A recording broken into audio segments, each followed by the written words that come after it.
Join করেছিলেন VV গিরি।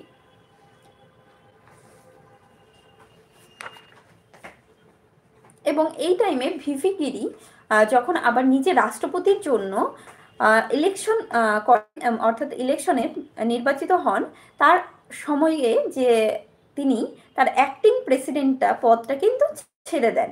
এবং সেই সময়ে আমরা জানি যে যদি প্রেসিডেন্ট উপস্থিত না থাকে তাহলে ভাইস প্রেসিডেন্টের জায়গা নিতে পারে, এবং ভাইস প্রেসিডেন্টও যদি না থাকে তাহলে ভারতের সুপ্রিম কোর্টের জাজ কিন্তু হেড জাজ কিন্তু সেই পদটা অধিকার করতে পারে। তো ডক্টর হৃদয়তুল্লাহ কিন্তু সেই সময় প্রেসিডেন্ট হিসেবে কাজ করেছেন। অর্থাৎ যদি বলা হয় যে ভারতের কোন জাজ, সুপ্রিম কোর্টের জাজ রাষ্ট্রপতি পদে বসেছিলেন, তাহলে ডক্টর হৃদয়তুল্লাহ হয়ে যাবে আনসার।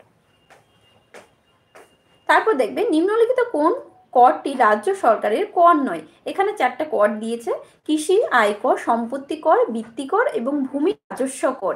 এই 4টি করের মধ্যে কোন করটি রাজ্য সরকারের কর নয়?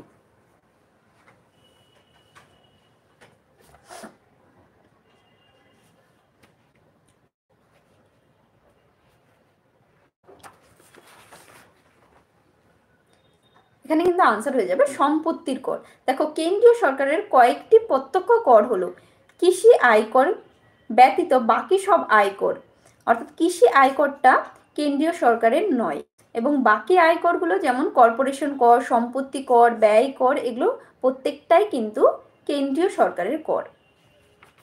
তারপর দেখবে জীবন বীমা কোন ক্ষেত্রে অন্তর্গত, অর্থাৎ প্রাথমিক, মধ্যম, পরিষেবা, শিল্পক্ষেত্রে জীবন বীমা কোন ক্ষেত্রে অন্তর্গত রয়েছে?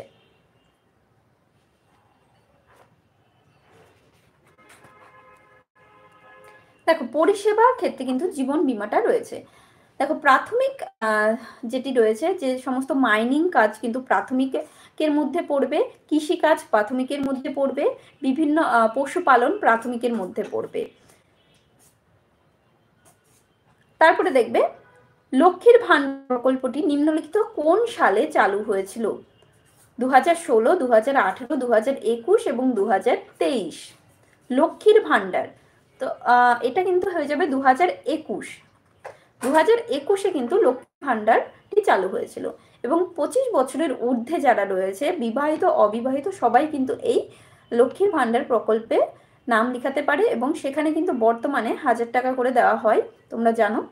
নেক্সট কোশ্চেন, 20 নম্বর কোশ্চেন, দুধ উৎপাদনে ভারত পৃথিবীতে কততম স্থান অধিকার করে? অর্থাৎ মিল্ক প্রোডাকশনে ভারতের স্থান কত? আনসার হয়ে যাবে প্রথম। দেখো ভারত দুধ, কলা, আম, ফুলকপি, গুড়, সবজি প্রভৃতি উৎপাদনে বিশ্বে প্রথম স্থান অধিকার করে। তাহলে দুধ, কলা, আম, ফুলকপি, গুড়, সবজিতে ভারত রয়েছে প্রথম স্থানে। তারপর দেখবে নিম্নলিখিত কোন স্থানটি শ্বেতাঙ্গদের কারখানা নামে পরিচিত?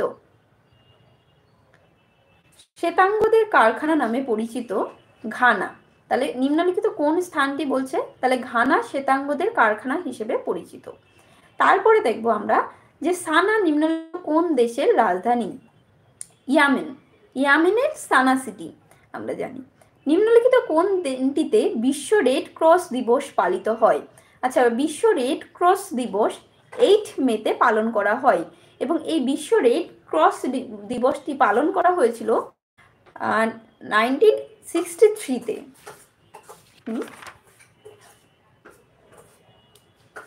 তারপর দেখবে জব্বলপুর শহরটি নিম্নলিখিত কোন নদীর তীরে অবস্থিত? দেখো জব্বলপুর রয়েছে মধ্যপ্রদেশে, তো জব্বলপুর শহরটি কোন নদীর তীরে অবস্থিত? নর্মদা নদীর তীরে। মধ্যপ্রদেশে দেখো নর্মদা নদী, তো নর্মদা নদীর তীরেই রয়েছে জব্বলপুর।